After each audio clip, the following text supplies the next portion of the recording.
السلام عليكم ورحمة الله تعالى وبركاته وإن سلام يا دمان ولا الصوماليات هل كان يقدر دعوانا ميل والبا واتشوكتان يسول بود إيه مقليسان با وإذا صار سلام يا وعندنا أن المقال كان كجاه ضل بأحر موضوع كل الدول وحنا كل الدول استاجي دونا دجال هذا كالسعودة دجامة الصومالي قلبت عججة شلابو قبائل هذا كود دجال لما يحكت هذا أحرم بان كورهم دونا وأنا كهل دونا وحنا كلو كهل دونا دجال كل ورجل أورك على الشباب runtii wajiyo cusub iyo cabsi badan ay umadu markaa soo wajahayso iyo al-shabaab oo markaa helaya momentum iyo awood cusub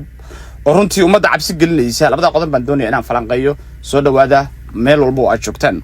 iyo si walba oo maqlaysanba maalmaha waan kala baadnay ilba baxay inaga soo baxday markaa odaygu okiyaalaha uma wato xarago laakiin ilba laga hayaa taana waa halka haddii aan ka bilaabo colaadda ka soo cusboonaatay deegaamada ka agdhow shilaabo iyo gobolka qorxay ee Soomaali galbeed runtii marka hore waxaan doonayaa inaan cambaareeyo fal walba oo meesha ka dhacay waxaan u arkaa inay tahay arrin laga baaqsan karay oo aan maanta dadka walaalaha ee deegaanka degan aysan u baahnayn inay dagaal qabiil ay ku laabtaan meesha kaliya oo nabdoon oo dhulka Soomaalida kamid ah bay deegaankaas u ahayd in la deganaado oo la xasilo oo dadka reer baadiyaha walaalaha ah si wanaagsan ay u deganaadaan ayaan runtii ka jeclaan lahaa inay dagaalamaan waxaan rabaa inaan halkan aan kalmado dhowra ka sheego ilaahay baa ina dilaya akhrinu leenahay inaynu maalin walba dul taagnaano reer walaala inaan loo kala safano wax macna inoo sameyn mayso meeshan waxa ka socda waa dagaal markiisii hore ku bilowday dil dad reer baadiye ah hadana wuxuu marayaa technical iyo indiyo police iyo dadkii deegaanka banaanka soo deganaa ee Soomaalida dhulka Soomaaliya soo deganaa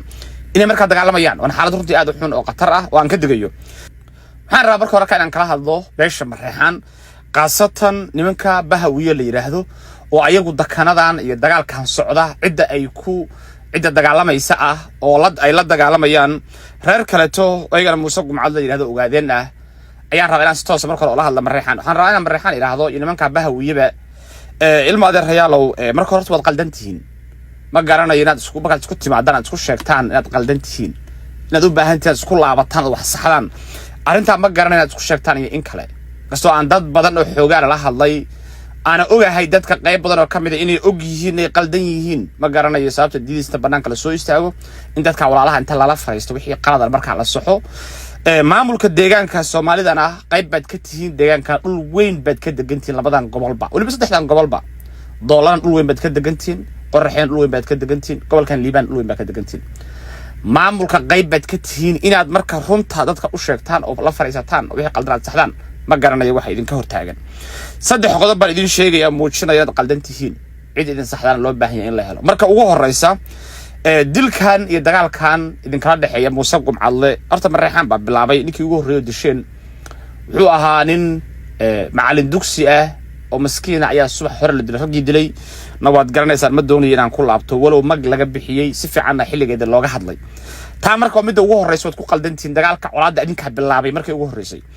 marka labaad dagaalku wuxuu ahaa dagaal ku kooban reer baadiye iyo dad soo ugaarsanaya iyo qoryo yar yar ah iyo dagaal ku koobnaa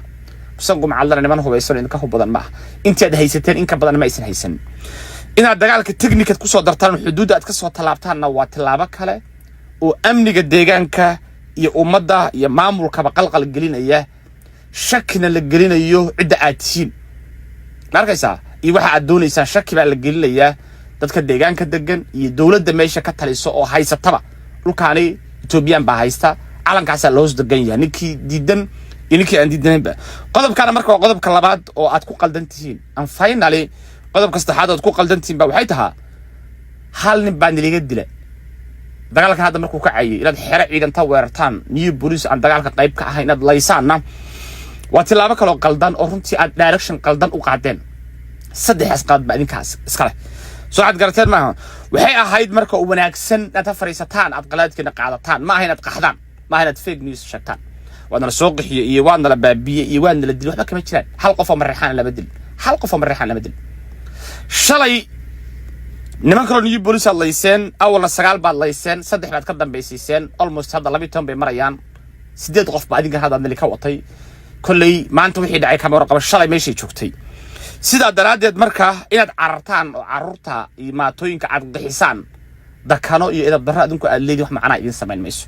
waxa macna idin sameynaya inaad fariisataan maamulka la fariisataan nimankan Etoobiyaanka yimaaday iyo maamulka la fariisataan isla markaasna aad dadka la xaajootaan wixii qaldan aad bixisaan hadii idinka qaldan yahay aad gar qaataan fasamanaas ayaa macna sameynaya way jirtay xilli ay new police ku leen jireen dadka Soomaalida oo dhan khaasatan Mareykanka laakiin isna ina mar Mustafa Cagjar dad idin daran maahan intuu yimaadeen new police in malaynin anda la yaraa oo siyaasadiisu ay runtii aan u arkay inay wanaagsan tahay ilaa iyo xad new police ki aggressive ka umada leen jirana uu ka qabtay hadana new police shacabba laga dhigayba oo hadda new police iyo Mareykanka dhanka degan ba waxa 10 jeer xoog badan hubna badan Mareykanka degan xuduudda degan ba hub badan ayaguna ogyihiin Etoobiyaanku ogyihiin meesha marka muhiimadda taala waxay tahay dhulka waxbaad ka degantii horta koow new police sameeysta dadka la fariista waxa qaldana saxa wararka la sheegay beenta ah yacyal balalaayay iyo waxba la xasuuqa iyo dad balalaynaya waxba kama jiraan umada ka daayay marxabaabinta iyo beenta adinkii waxa la yiibaa hadana cabaadaya waana arin aan wanaagsanayn saddex arrimood baan u arkaa in wax lagu sixi karo waan doonayaan ehelkayga qaraabadayda halkan u mariyay iyo bahawiye markaan qaraabada nahay niman awliya ma aha laakiin waxa rabaa inaan idiraahdo saddex arrimood wax lagu sixi karaa kow horta ciidankii laayay new police ka ama geey ama tooda bixiyo midda ugu horeysa hadba midii laga yeelay midda labaadna celiya hubkii aad ciidamada ka furteen new police ka ayana celiya ciidanka hubka ciidan dawladda iskale midda saddexaadna waxa weeye heshiis daba la gaara Muuse Gumcadle ehel baa la yahay markaysan waa idin dhex degan yihiin abtiyaal baad isku tihiin qaraabad tihiin ka gurmaysan colaad ehel la xilligan lama qaadi karayo mana qaadi karno iska daaya aata ka tanaasula inaad dad walba oo daris in la adab ku dhajisan ka tanaasula meel walba dad baad ku dhajisan ka tanaasula arta arrin wanaagsan ma doon inaan hoos idin galgalo qodobkaana waa halka Muuse Gumcadle waxaan leeyahay ilmaada Rayaal oo adinkuna dajiya hubka dhiga arinta hal xaliyo odayaal iyo nabadoona jooga xaliya fariista wixii idinka qaldana waa la sixi wixii aad tabareysana waa in ka sixi waana la gar qaadan waaska hadda hawsha galay iyo niman kale to odayaal ah I hope inay saxaan adinkuna marka meesha aad gaarsiinaysan hawsha joojiya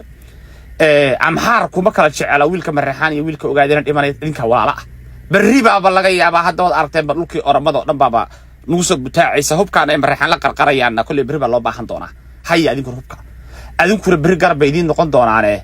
jooga wad ogeedeen wixii la sacaanood ka dhacay hadii bari oramada idin soo riixdo dadka idinku horeeyo hub haysta Mareykan way idin la degan waa ehel waa qaraabo dhulka idin la degan yihiin dawladnimada wax ka siiya haw dawladeenina la macaamila wixii qaldana saxa idinka inta saadin la qodobka halkaas ku soo koobaya waa rajeynaya dadka walaalaha ah in la kala gaaro nabadna lagu baaqo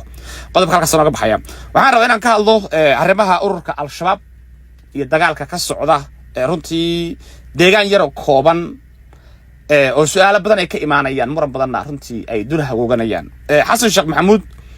waxaan isleeyahay ma aha ninka adkaan kara al-shabaab dalkana ninka xoreyn karaya ma ahan iska badaaye waxaan aaminsanahay in al-shabaab ay gacanta dalka inuu gacanta al-shabaab ku dhici doono haddii aan wax la bedelinin marar badan baan ku celceliyaa halkaasi markaan si dhaba u fiiriyo waxa Soomaaliya ka socda oo aan runtii aan aad ula socdo xaaladda dagaalka ka socda maxaa la yiraahdaa Soomaaliya al-shabaabka waxay ka mid tahay waxyaalaha waqtiga badan aan geliyo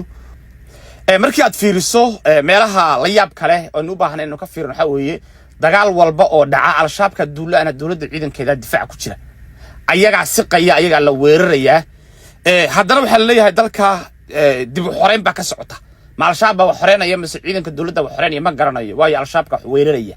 ninka wax weeraraya la oran karayo wax buu xoreynaya ciidanka dawladda duulaan ma qaadayaanba xerooyinkoodii lagu weeraraya laga furanaya hubka ma aha ayagu wax duulaanka sanad iyo barkii uu dagaalkan uu socday waxa lagu dagaalamaya deegaan yar oo koomba lagu dagaalamaya qayb kamid ah gobolkan la yiraahdo Shabeellada Dhexe iyo qayb kamid ah gobolkan loo yaqaano Galgudud Hiiraan cidii ku dagaalamaysay dawladda ma aysan ahayn inteeda badan ciidanka macawisleyda qabiilka xawaadlaha la yiraahdo ayaa ku dagaalamayay deegaamada ay xoreysteen ayaga xoreeyay laakiin dawladda effortkeedii wuxuu ku dhamaaday uu dhaafi waayay Shabeellada Dhexe qayb kamid ah iyo Galgudud qayb kamid ah meesha ay iska galaan waa meelaha ay degan yihiin reeraha madaxweynaha Xasan Sheekh Maxamuud ay degan yihiin way waxa su'aal marka la isweydiinayo waxay tahay 18 gobol ee Soomaaliya waxaad aragteen oo al-shabaab ay haystaan ma labada gobol meesha ay iska galaan oo Xasan reerkiisa degan yahay ayaa dalkii oo dhan u noqda حمان تودع المقلة دالك الدجال بكتير دجال بعشاب لقولتشلا دالك الدجال بكتير دالكم إنت يرجع الجدود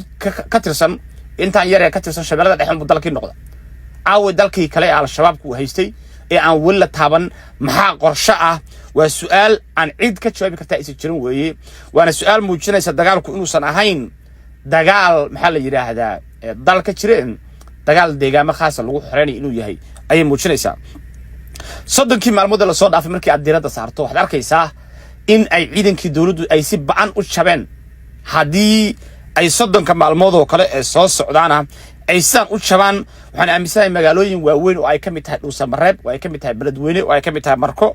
وأي كم يتهد جوهر مجالوين كاسقية بدنا كم يتهد عن دولد ويكب حيان أما عنتا تذكر هذا كوها يكب حيان سيدا هذا مومنتم كي يحس سعدان هدي أسي سعدان deegaamada gacanta ka baxay dawladda soddonkii maalmood oo la soo dhaafay waxa kamid ah deegaanka galcad la yiraahdo deegaanka ceeldheer la yiraahdo deegaanka wabxal la yiraahdo ceel garas ruunirgood caws weyne masagawa ceel bur budbud ceel la helay and so on ilaa dhowr degma ku jirta ilaa intaas oo tuula ku jirta inta hadii marka 30 maalmood gacanta ka baxday 30 maalmood oo kale oo ka dambaysa hadii inta in la mid ay gacanta dawladda ka baxdo xagee la gaari karaya waayo magaalooyinka lama harin magaalooyinkii iyo tuulooyinkii caloosha ku jiray oo dhan gacantay dawladda ka baxeen markaysa dhinacaana xuduudda maxaa la yiraahdaa banaadir bay kaga dhow yihiin shabeellada maxaa la yiraahdaa dhexe ay sii gaarayaan dhinacaana hiiraan bay gaareen dhinacaana dhuusamareeb waxay u jiraan 12 kilomitir dhulka caloosha oo dhan bay gacantooda ayaga la wareegay nimankan waxyaalaha la yaab kale waxaa kamid ah xasan sheekh maxamuud waxaad moodaa inuu ku jiro campaign siyaasi ama moodid inuu koox xag jir ah oo waliba very sophisticated oo la dagaalamay ma moodid markaysa hadal iyo been la buufiyo al-shabaab looga adkaan karo al-shabaab waxay u baahan yihiin dagaal dhab ah oo la toosiyo oo cidda dagaalamaysa iyo goorta la dagaalamay iyo qaladkii dhacay in la saxo baa lagu dagaalami karaya laakiin in same mistake every day inuu soo laabtaa cidda dagaal kuma guulaysan karto dadkuna waxay garanayaan barbagandadan ay wadaan nimankan jooga Twitterka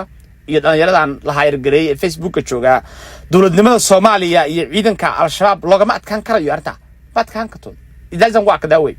arkaysa waxaad maqlaysaa tuule hebel ayaa al-shabaab laga qabsada dadkiina waa la wata degma dhan baa la qabsado ceel buur oo kale baa dadkii wata al-shabaab wata dadku ma 10 qof oo jeebka la gelin karay ahaayeen waxa la qabsanayaa meel loo yaqaano masagawa dadkii waa la wata ceel buur dadkii waa la wata budbud waa la wata caws weyn waa la wata wabxo waa la wata ceel garas waa la wata ceel dheer waa la wata ayaa wata al-shabaab watay al-shabaab waxa ay wax ku qaadayaan oo aan la arkaynin oo intaas oo qof ay ku qaadayaan xagee jirta su'aal the factigu marka waxay tahay am xaqiiqadu waxay tahay waa been la sheegay dadka al-shabaab dadkii deegaanka deganaa oo dhan deganaaba al-shabaab ka raacay al-shabaab ka doonaya maqaldan yihiin masaxayn oo mas'ala kale debatable laakiin waxa way meesha waxa yaala dadkaas al-shabaab raacay ayaga al-shabaab wax dagaalamayna waa ayaga dadka lama dadkaas naftirkoodii waa inta la haayaray qaybo kamid ah ayaa ciidanka dawladda dhex geliyay oo la yiraahdo waa macawisley وانا meelaha ugu waaweyn oo aan aaminsanahay inay ciidanka dawladda meesha ay ka shabayaan waa waxaan macawisleyda lagu sheegay deegaamada laga aruurinayo qayb badan oo kamid ah iyaguna al-shabaabka ay yihiin ayaga sirta gudbinaya ayaga xerooyinka in la jabsado keenaya ayaga ciidanka leenaya iyo arrimahaas oo kale labadii dagaal hadda ugu dambeysay midna uu ahaa meesha loo yaqaan caws weyne midna uu ahaa caws la helay caws maxal dhacay la helay midna uu ahaa caws weyne labaduba isku same information baa ka soo baxday oo maxay tahay kow ciidanku waxay yiraahdeen baxaynaa meeshan waa cabsi weyd waa laga diiday saraakiishu ugu sareysay meesha markay ka tagtay labadaba la weerara and finally waxay saraakiishu qayb ka mid ah ciidanka qayb ka mid ah ay sheegayaan oo afkooda ka sheegayaan anigu aan la hadlay in ciidamadii macawisleyda qayb ka mid ah xabad dhabarka oga bilaabeen waliba hadda qaybtan dambe ee ceel la helay la yiraahdo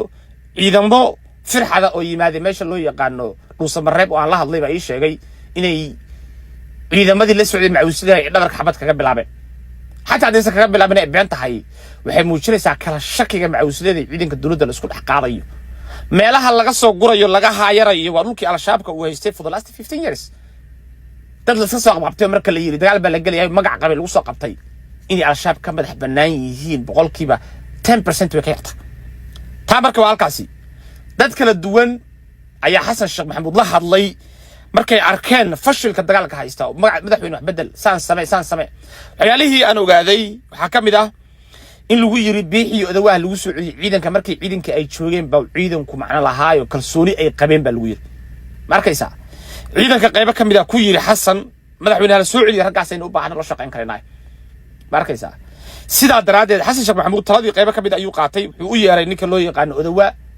odawa wuu diiday inuu la soo shaqeeyo ciidanka dawladda haddii aan xilkiisi la siinayn ama aan xil loo dhiibayn xasan wuxuu rabay in ninka hadda xilkiisa haystan uu iska joogo asagana leeyahay xogaa yar lacag lagu siinayaa ciidanka iska raac oo meelaha u raac oo laha hadal oo moraal gali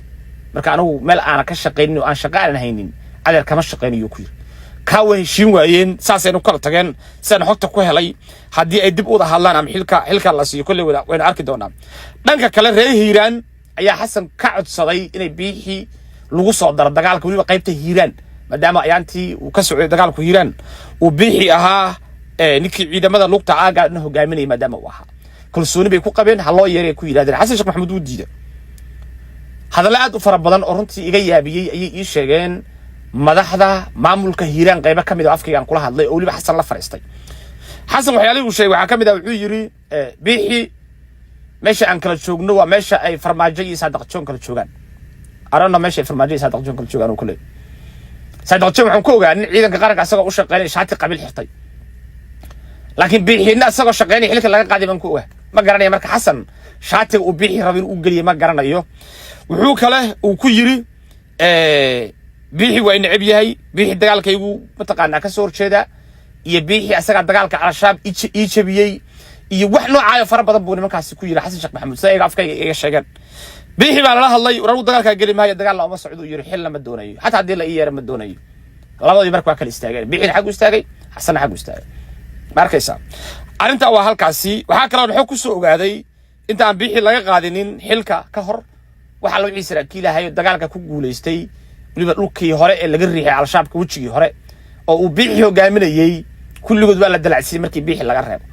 odawaana waa la dalacsiyay kuwii biixi ka hooseedna waa la dalacsiyay except biixi oo maxaa loo dalacsin waay xasan baa la weydiinayaa waana arrin qabyaalad iyo falxumo ay ka muuqato dadkuna ay og yihiin way malakan weyti ugu dambayn dagaalkii wuxuu noqday marka dagaal reereed deegaan reereed ka socda dagaal reereed dad ka shaqeynaya ay saraakiil reereed yihiin aragti reereed ay tahay laakiin dagaal dal lagu xoreynaya ma aha markaad fiiriso dadka la taliyaasha xasan sheekh maxamuud ee aqoon-yahaminta sheeganaya xataa message ay ummadda u sheegayaan message reereed way arkaysa waara ka mid ah ayaan dhow nala hadlay waxaynu muddo badan ku celcelinay baa isagoo ku celiyay wax cusub uusan sheeginin waxyaalihii ninkaasi uu sheegay waxa ka mid ahaa hawiye dagaal ma doonayo hawiye konton daqiiqo oo hawiye u nooga sheekay buu nala hadlay dagaalku ma dagaal hawiya soo dagaal Soomaaliyeed oo dalka lagu xoreynayo waa su'aal waxyaalihii aan ka xasuustay waxa ka mid ah hawiye dagaal dooni maayo hawiye ha tashado nabadoonada hawiye ha la hadlo Soomaaliya aynu la hadalno anagu hawiye war iska celi weyn al-shabaab topic iyo message reereed buu gudbinayay project reereed bana meesha ka socday baadiyo asaguna Twitterka wax ku soo qorqoro ayaan arkayo ku haya dagaal dalka ka socda oo aan ahayn dagaalka al-shabaab ma jiro buu yiri hadalkaasi wuxuu duulaan cad ku yahay garaadka iyo maskaxda iyo midnimada ummadda Soomaaliyeed baa hadalkaasi duulaan ku yahay waxaan isweydiiyay away dagaalka ka socday la sacaanado dhowrka kun oo wiil ay ku dhimatay dalka uu dagaalkaasi ka socdo dalkee weeye Ruushba Talyaaniba Ethiopia arano hal weydiinka deegaanka yare kooban ee xasan reerkiisa uu ciidanka qaranka ku dhameeyay ayuu baadiyoona u arkaa dalka inuu yahay inta way waarana wuxuu noo sheegay wad arkaysaan ficilada xasanna wad arkaysaan meesha waxa ka socda dhanna waa inta way inta dalka lagu badbaadin karayaa way su'aashan ku soo koobay ma lagu badbaadin karayo ilaahay ina bixiyo ma ogiye waxa muuqda al-shabaab looga ma adkaan karayo ummadda Soomaaliyeed guul ban u rajeenaya iyo hoggaan iyo dawlad عدالة قبطة مدة دانت الأورجينية بإذن الله. أنت سانكو سو كوبا يا أنت دبسك صلى الله عليه وسلم. السلام عليكم ورحمة الله تعالى وبركاته.